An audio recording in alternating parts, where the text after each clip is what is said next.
Makanya di dalam Islam itu kan dikatakan, ala inna fil jasadi mudghah.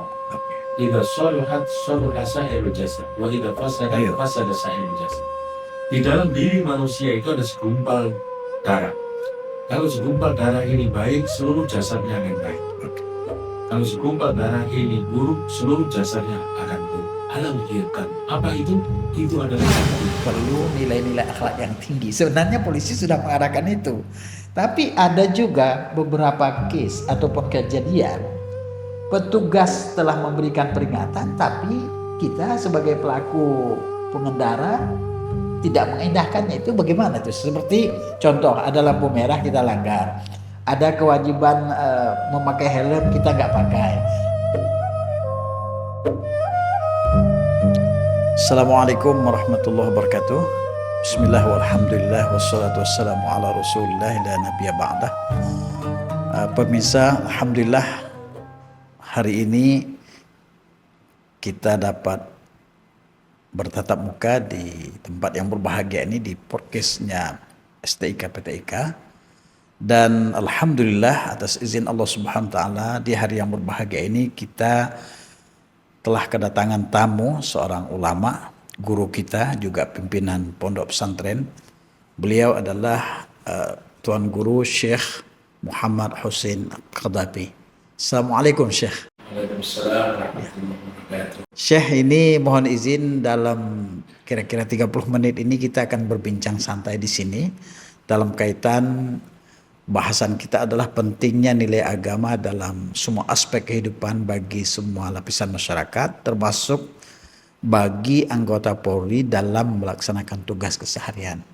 Jadi begini Syekh, kita bicara tentang polisi. Polisi ini kan sebenarnya dia adalah bagian dari kita juga. Mereka adalah masyarakat yang diberi tugas khusus oleh negara. Maka benarlah bahwa polisi itu dari masyarakat untuk masyarakat. Tetapi dalam kaitan penterjemahan terhadap nilai-nilai agama, sebenarnya saya ingin menggali lebih dari Syekh itu.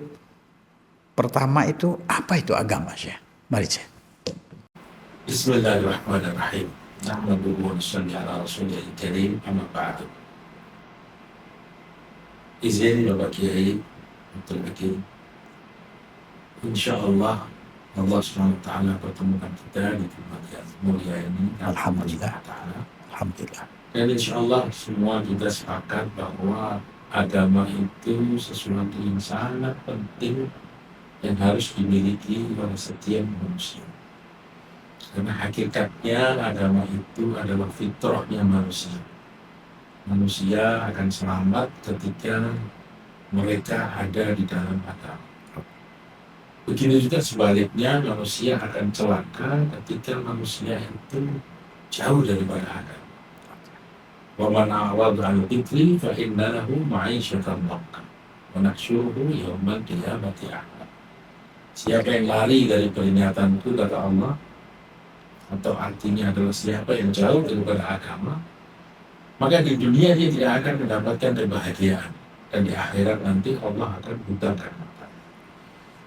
Jadi agama ini sesuatu pokok yang harus dimiliki oleh setiap orang, siapapun dia, kaya atau miskin, pejabat atau rakyat, orang Arab atau orang Raja, orang desa atau orang kota, siapapun dia harus mengamalkan agama untuk kebahagiaan dia dunia dan akhirat. Baik Syekh, tadi Syekh ada berkata dalam muqaddimah tadi bahwa agama itu adalah fitrah. Nah sekarang kata-kata fitrah ini kan kalau kita rujuk dari Al-Quran Karim kan ada kalimat fitratullahi allati fataran nas 'alaiha. Apakah ini maksud kalimat fitrah Syekh tadi atau gimana maksudnya? Iya, benar. Allah Subhanahu wa taala perintahkan kepada kita, fa'atim wajhaka lid-dini hanifah. Arahkan wajah kamu menghadap kepada agama yang lurus. Jadi setiap orang, siapapun dia, dari mana asalnya, supaya dia menemukan kebahagiaan dunia dan akhirat, dia harus hadapkan dirinya kepada agama yang lurus. Karena hakikatnya fitrah manusia itu ada di dalam agama. Seperti fitrahnya ikan ada di dalam air. Ketika si ikan itu berada di luar air, walaupun dia berada di tempat yang indah, ada berlian, ada permata, tapi tidak ada air, maka ikan itu tidak akan menemukan kebahagiaan karena Ya. dia keluar dari fitrah. Begitu juga manusia hakikatnya. Siapapun dia, apapun yang dia miliki, kalau dia keluar daripada agama, dia tidak akan pernah mendapatkan kebahagiaan. Jadi kalau kita buat sebuah kuesioner atau pertanyaan, untuk siapa agama diturunkan kira-kira? Apa jawaban Syekh dalam hal ini? Agama itu diturunkan oleh Allah Subhanahu wa Ta'ala untuk semua manusia. Dan hakikatnya manusia itu berada di muka bumi ini untuk mengamalkan agama. Maka Allah tegaskan dalam Al-Quran, wa ma khalaqtul jinna wal insa illa liya'budun. Aku tidak ciptakan jin dan manusia kecuali untuk beribadah, mengamalkan agama. Itu maksud tujuan yang sebenarnya.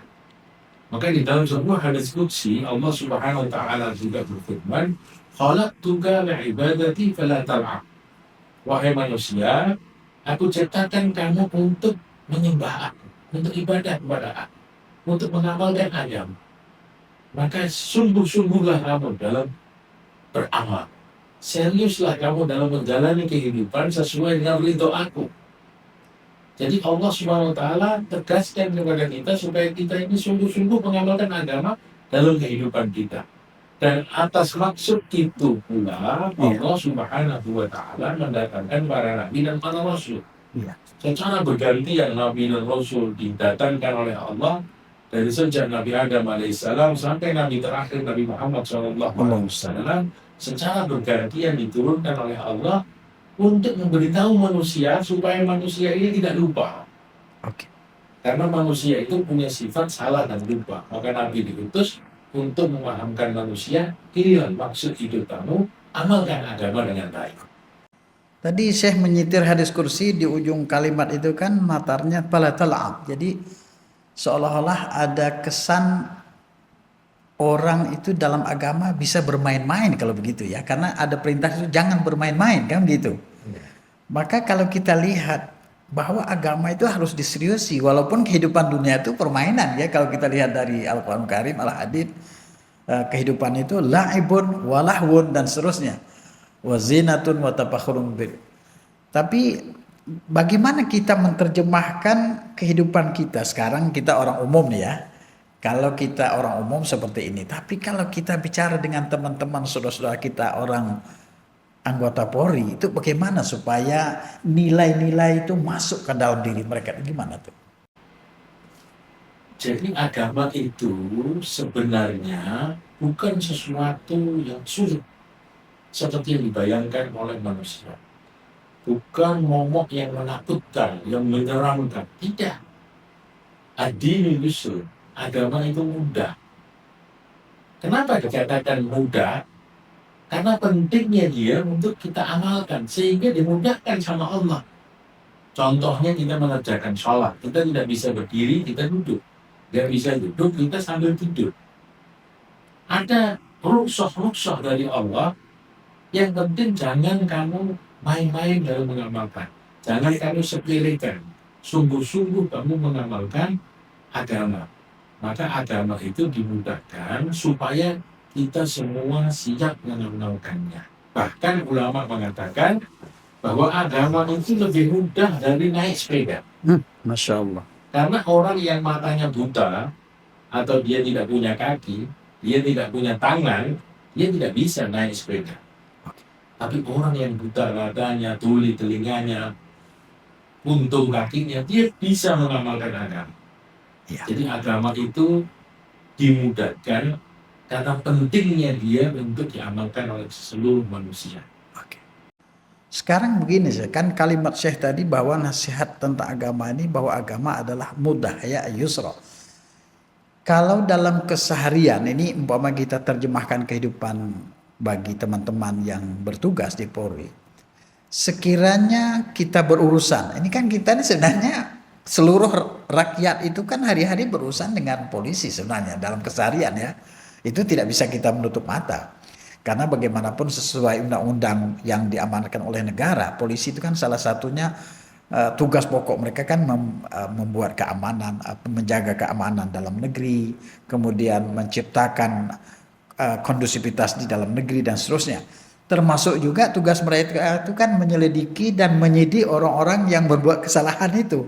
Dan urusan-urusan kita keseharian tuh seperti kita di jalan, ada urusan SIM, laporan kehilangan itu kan dengan mereka. Berarti kalau kita lihat dari hadis tadi yang saya sitir itu, apabila teman-teman di lapangan itu memudahkan urusan orang, berarti itu termasuk nilai agama itu gimana sih? Jadi begini, yang paling penting dilakukan oleh setiap orang supaya dia mendapatkan pahala dari setiap gerakan yang dia lakukan adalah mengikuti ajaran Nabi Muhammad SAW. Nabi juga seorang pejabat, Nabi juga seorang pemimpin, Nabi juga seorang suami, Nabi juga seorang bapak, Nabi juga kepala rumah tangga, Nabi juga bermasyarakat. Dan Nabi SAW mencontohkan kepada kita sebagai umatnya ini bagaimana cara mengambil keputusan-keputusan ketika seseorang itu menghadapi sesuatu. Ketika dia menghadapi masalah dalam rumah tangganya, keputusannya bagaimana? Ada dalam contoh Nabi. Ketika dia mengambil keputusan saat dia melihat masyarakat yang berseteru atau bertengkar, ada contohnya dari Nabi SAW. Maka Nabi SAW dengan lengkap sudah mencontohkan kepada kita bagaimana melakukan sesuatu yang akan mendatangkan ridhonya Allah Subhanahu wa Ta'ala. Bahkan seorang polisi, subhanallah, Allah Subhanahu wa Ta'ala berikan kepada mereka itu kelebihan-kelebihan yang tidak dimiliki oleh orang lain. Contohnya, Allah Subhanahu wa Ta'ala berfirman, la khaira fi katsirin min najwahum illa man amara bi shadaqatin aw ma'rufin aw islahin bainan nas. Bisa jadi bisikan-bisikan manusia, perkataan-perkataan manusia itu mengandung dosa atau salah. Kecuali perkataan yang ada 3 unsur tadi. Menyuruh orang bersedekah, menyuruh orang berbuat baik, dan mendamaikan orang yang berselisih. Mendamaikan orang yang berselisih ini sangat dimiliki oleh anggota Polri. Ketika dia melihat seseorang mengadukan permasalahannya, pertama kali memberikan nasihat kepada orang tersebut. Ketika masalah tersebut bisa didamaikan dengan baik dan kedua belah pihak menerima, maka si anggota Polri itu akan mendapatkan pahala yang besar dari Allah Subhanahu wa Ta'ala. Karena dia telah berhasil mendamaikan 2 orang yang bermusuhan. Jadi kalau begitu Syekh, bahwa dalam dinas keseharian itu anggota yang benar-benar mengikuti prosedur itu termasuk langsung beribadah kepada Allah ya, kalau kita lihat aja saya uraian tadi. Benar. Ya. Jadi gini, sekarang agama ini kan total, seharusnya secara total diikuti oleh manusia secara holistik ya, secara keseluruhan. Berarti keseluruhan nilai agama ini apakah seperti apa rujukan kita untuk supaya zahirnya agama tiap orang itu secara keseluruhan? Baik. Jadi sebenarnya seperti yang saya katakan tadi, bahwa agama ini diturunkan oleh Allah bukan untuk membuat kita susah. Makanya Allah Subhanahu wa Ta'ala firmankan, al-yawma akmaltu lakum dinakum wa atmamtu 'alaikum ni'mati wa raditu lakumul Islam madinah. Datangnya agama kepada manusia itu adalah kesempurnaan nikmat yang Allah hadiahkan untuk kita. Ma anzalna 'alaikal Qur'ana litashqa. Aku tidak pernah menurunkan Al-Quran untuk membuat kamu susah. Jadi kalau hari ini kita merasa terbebani dengan agama, mungkin ada salah pada diri kita.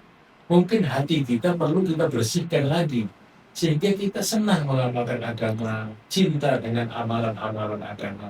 Karena hakikatnya ini hadiah dari Allah, bukan sesuatu yang menyusahkan kita.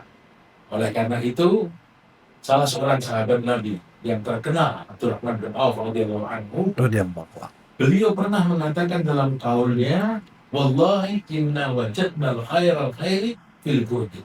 Demi Allah, aku mendapati kenikmatan di atas kenikmatan ketika aku bersusah-susah mengamalkan agama.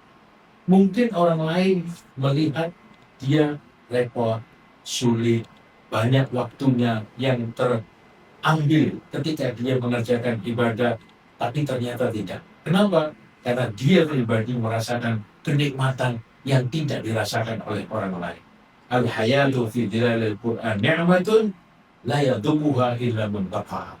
Kehidupan di bawah naungan agama, naungan Al-Quran adalah nikmat yang luar biasa. Dan kenikmatan itu tidak bisa dirasakan kecuali orang yang pernah merasakan. Jadi sekali lagi, agama itu mudah dikerjakan dan bisa dikerjakan oleh siapa saja. Jadi memudahkan orang dalam sebuah urusan termasuk nilai agama kalau gitu ya, Syekh. Iya, Iya. benar. Jadi begini, Syekh, ini kan dalam rangka kita semangat reformasi polisi. Jadi kepolisian negara Republik Indonesia itu kan memang sudah lama ya dibentuk. Tapi sekarang polisi itu kan sudah berbenah diri. Kita tetap wajib hormat itu. Karena reformasi itu mengarahkan polisi itu semakin dekat dengan masyarakat. Bahkan polisi itu disebut sebagai sahabatnya masyarakat.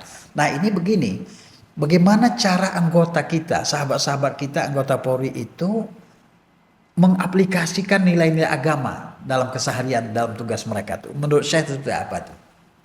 Baik.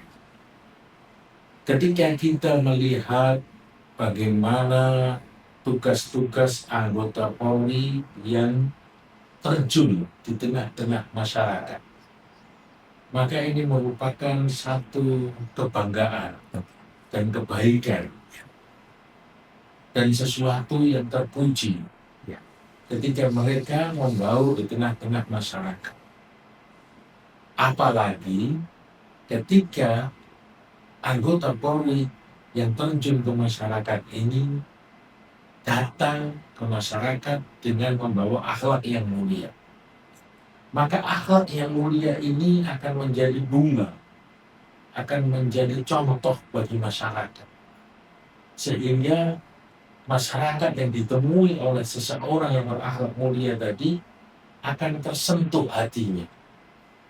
Kita lihat bagaimana ketika Nabi SAW didatangkan oleh Allah di tengah-tengah masyarakat Makkah yang saat itu moral mereka betul-betul jatuh, kasar.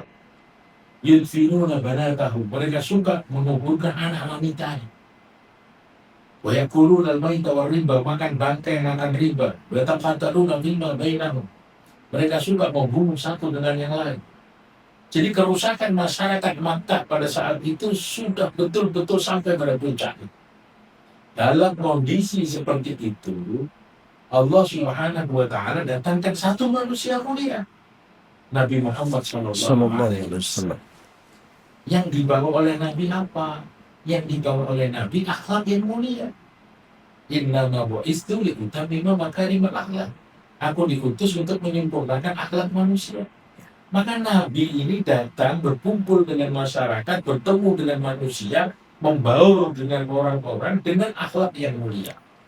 Maka akhlak yang mulia ini tertularlah kepada orang-orang tersebut, masuk ke dalam hati sanubari mereka, sehingga tidak perlu waktu lama. Cukup 13 tahun di Makkah, 10 tahun di Madinah, hanya 23 tahun saja suasana yang rusak, berantakan pada saat itu berubah menjadi suasana yang sangat indah, suasana yang sangat memikat, suasana yang sangat mengejutkan. Sampai-sampai di antara sahabat yang dibina oleh Nabi SAW itu, orang yang masih ada di dunia terlumpahnya sudah sampai di surga. Dan Nabi katakan, ashabi kan nujum bi ayyin ibtadaitum ihtadaitum. Sahabat-sahabatku seperti bintang-bintang, yang mana kau ikuti kau akan dapat hidayah dari Allah. Dipuji oleh Allah, mendapatkan ridhonya Allah sebelum mereka meninggal dunia. Kenapa? Karena sudah dibina oleh Nabi. Dengan apa? Dengan akhlak yang mulia. Alhamdulillah. Begitu juga apabila anggota Polri yang diterjunkan di tengah-tengah masyarakat didukung dengan akhlak yang mulia, tanpa banyak bicara, suasana dan keadaan Indonesia pasti dan pasti akan berubah menjadi yang lebih baik lagi. Sekarang begini Syekh, mohon maaf. Kita lihat kan uraian Syekh tadi tentang bagaimana Nabi SAW itu diutuskan untuk memperbaiki kondisi.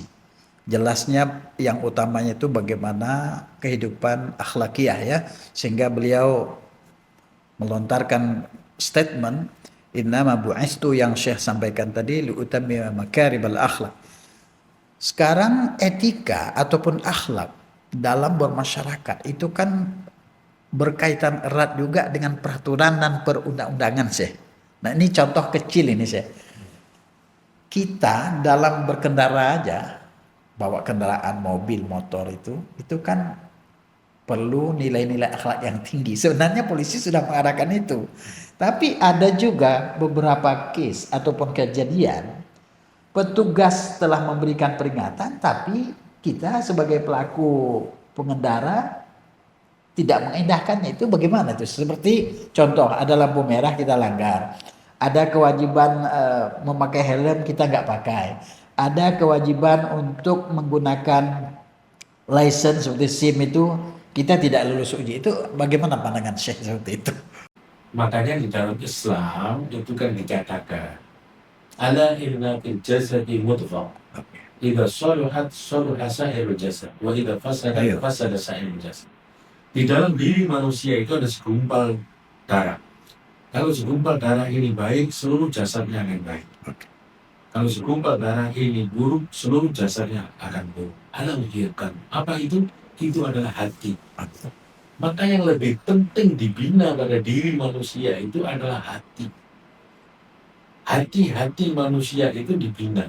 Kalau hatinya sudah terbina, ketika peraturan-peraturan dipampang di depan dia pasti akan mentaati aturan tersebut. Karena Islam mengajarkan kepada kita atiqullah wa atiqur rasul wa ulil amri minkum. Taatlah kepada Allah, taatlah kepada Rasul, dan taatlah kepada pimpinan yang membuat aturan kepada kamu. Maka dengan sendirinya dia akan taat aturan ketika hati dia siap untuk menerima aturan. Kenapa? Hatinya sudah dibina.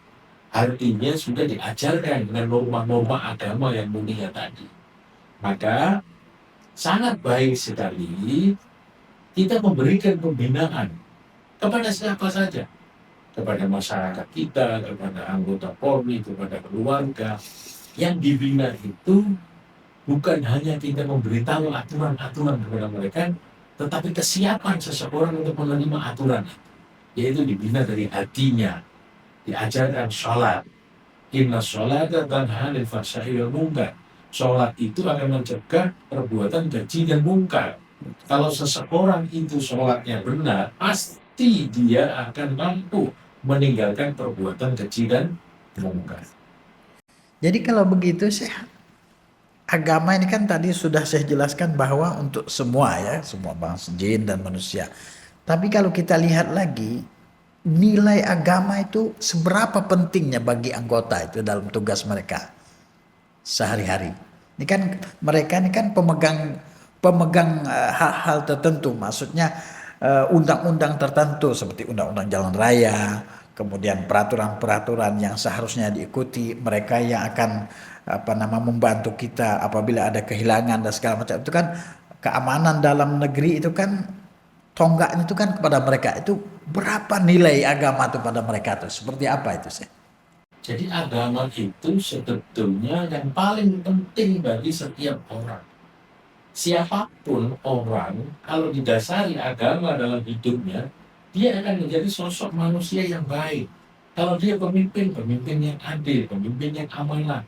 Kalau dia pedagang, menjadi pedagang yang jujur. Maka di dalam hadis Nabi SAW mengatakan, at-tajiru shadiqul amin yuhsyaru ma'asyuhada. Pedagang yang jujur dan amanah, dia akan dimasarkan bersama orang yang syahid. Dia mendapatkan kemuliaan yang tinggi, padahal dia tidak mati syahid. Kenapa? Karena dia jujur dan amanah dalam perdagangan. Begitu juga pejabat, baik pejabat polisi, pejabat pemerintahan. Kalau dia mampu adil, saat dia mengemban jabatan tersebut, dia mendapatkan nikmat senang di dunia dan dia mendapatkan nikmat senang di akhirat. Nabi SAW bersabda, sab'atun yudhilluhumullah yawma la dhilla illa dhilluh. 7 golongan manusia akan mendapatkan naungan khusus. Di hari tidak ada naungan kecuali naungan Allah. 7 golongan manusia. Yang pertama yang Nabi sebutkan, al-imanul adil, pemimpin yang adil, pejabat yang adil. Jadi yang namanya jabatan, pangkat, harta, kendaraan, itu boleh dimiliki oleh siapa saja. Syaratnya, pegang itu dengan baik. Maka dikatakan, dunia la tumdah wa la tudhan. Dunia itu jangan kau cela dan jangan kau puji. Kenapa? Nggak boleh dicela, belum tentu jelek. Kenapa nggak boleh dipuji? Belum tentu baik. Bal hiya bi'tibari ma yaqau fihi min ta'atin wa maksiatin. Tapi dunia itu, pangkat, jabatan, harta itu tergantung siapa yang pegang. Kalau dipegang sama orang soleh, dia akan membawa kemaslahatan untuk banyak orang. Kalau dipegang sama orang jahat, dia akan membawa madharat dan malapetaka bagi banyak manusia. Maka sangat penting sekali anggota Polri atau anggota siapapun yang harus memiliki fondasi iman yang kuat. Karena ketika dia nanti ditampilkan di tengah-tengah masyarakat, dikirim kemana-mana, dia akan membawa kebaikan di tengah-tengah umat, di tengah-tengah masyarakat. Syekh, seperti ini Syekh, kalau dalam berbangsa dan bernegara kan kita tuh ada Pancasila ya. Pancasila itu kan sila pertama itu kan satu ketuhanan yang Maha Esa. Nah kita tahu bahwa Polri itu kan terdiri dari semua lapisan masyarakat sebenarnya yang masuk di situ kan, mulai yang Akpol segala macam dan berbilang agama. Nah itu bagaimana penterjemahan nilai ketuhanan itu?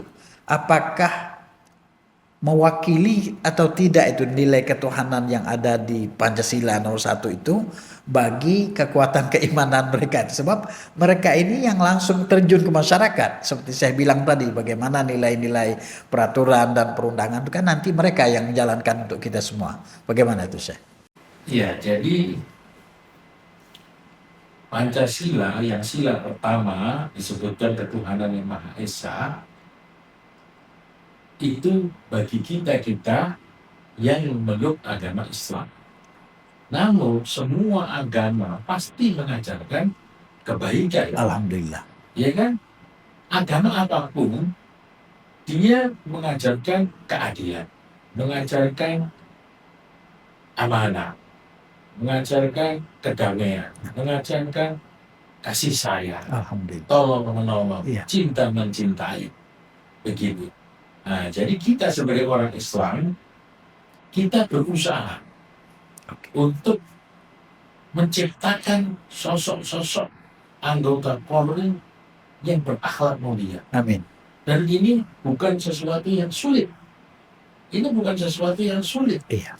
Ini sesuatu yang mudah. Dari mana? Karena sudah ada contohnya. Bagaimana kerasnya orang Arab, bagaimana kasarnya orang Arab. Ketika Nabi datang membawa kebaikan, maka kebaikan itu diterima di tengah-tengah masyarakat. Alhamdulillah. Nah, ketika kebaikan itu kita munculkan, hidupkan suasana agama, makmurkan masjid, ajak orang yang belum sholat jadi sholat, yang belum ngaji mau mengaji, maka mereka pasti akan menjalankan tugas dengan cara yang lebih baik lagi. Kenapa? Karena mereka merasa diawasi oleh Allah. Walaupun pimpinannya tidak melihat, tapi mereka merasa, saya dilihat oleh Allah. Ketika dia mau menipu, dia takut karena merasa dilihat oleh Allah. Dia mau menzalimi orang, dia takut karena ada hukuman di akhirat. Maka semua akan berjalan dengan baik ketika agama setiap personil itu dalam keadaan yang baik. Alhamdulillah. Dalam nilai agama, khususnya Islam, itu kan sholat disebut tiang agama. Kita bilangkan imad, ya, imaduddin. Tapi dalam kehidupan bernegara, boleh nggak kita samakan ataupun kita katakan bahwa Polri ataupun polisi kita sebagai sendi dalam keamanan dalam negeri? Bagaimana pendapat Syekh? Seorang polisi itu diberikan tugas oleh negara yang sebenarnya tugas tersebut, maaf, bisa dikatakan mirip-mirip tugas pengadilan. Kalau dia yang memahami maka dia akan bisa mendapatkan pahala yang sangat besar. Karena tugas anggota Polri itu, subhanallah, sebagaimana yang disabdakan oleh Nabi SAW, "Man ra'a minkum munkaran falyughayyirhu biyadihi." Itu yang pertama. Kalau kamu melihat kemungkaran, hendaklah kemungkaran itu kamu cegah dengan tangan kamu. Mencegah kemungkaran dengan tangan ini tidak semua orang bisa dan tidak semua orang boleh.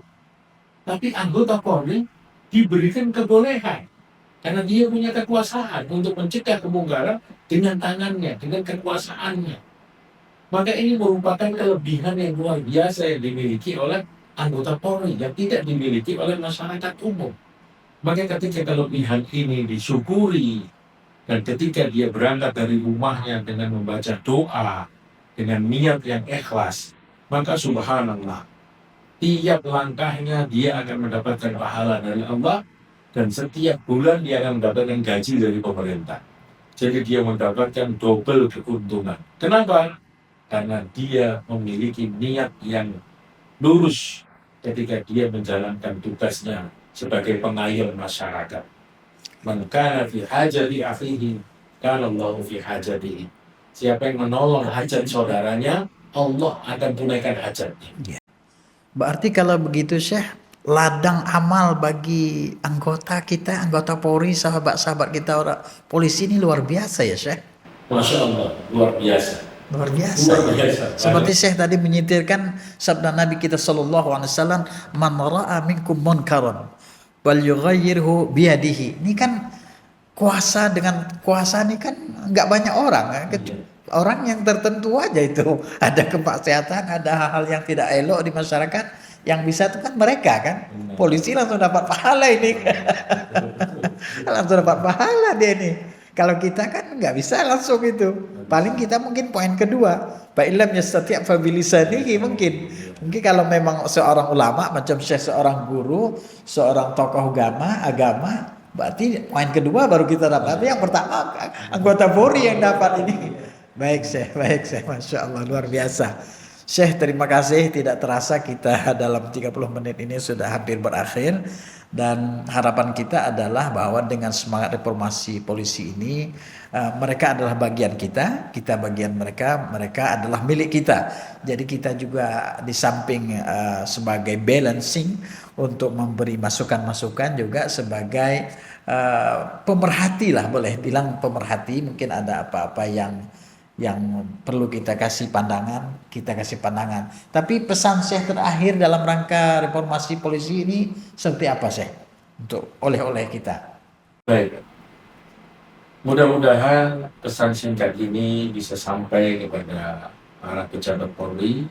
Saya pribadi mengusulkan untuk dibuat pembinaan mental yang mungkin sudah dilakukan oleh para petinggi yang lain, dan insya Allah itu merupakan kegiatan yang sangat bagus karena yang kita garap adalah hatinya, dan ketika kita sudah raih hatinya, semua gerak-geriknya, semua keputusannya, semua pola pikirnya akan terarah jauh lebih baik dari sebelumnya. Amin. Maka pembinaan mental itu perlu digalakkan lagi di dalam suasana Polri, karena Polri adalah kelompok yang langsung terjun di tengah-tengah masyarakat. Mungkin itu saja. Baik pemirsa, alhamdulillah podcast kita, bahasan kita, bincang-bincang kami hari ini sudah sampai ke titik akhir. Terima kasih juga atas perhatian dan feedback dari pemirsa. Kita ucapkan terima kasih atas sumbangsih pemikiran dari tamu kita, Syekh Muhammad Husin Qadhafi. Mudah-mudahan bermanfaat. Kami tutup dengan salam bahagia. Assalamualaikum warahmatullahi wabarakatuh. Waalaikumsalam warahmatullahi wabarakatuh.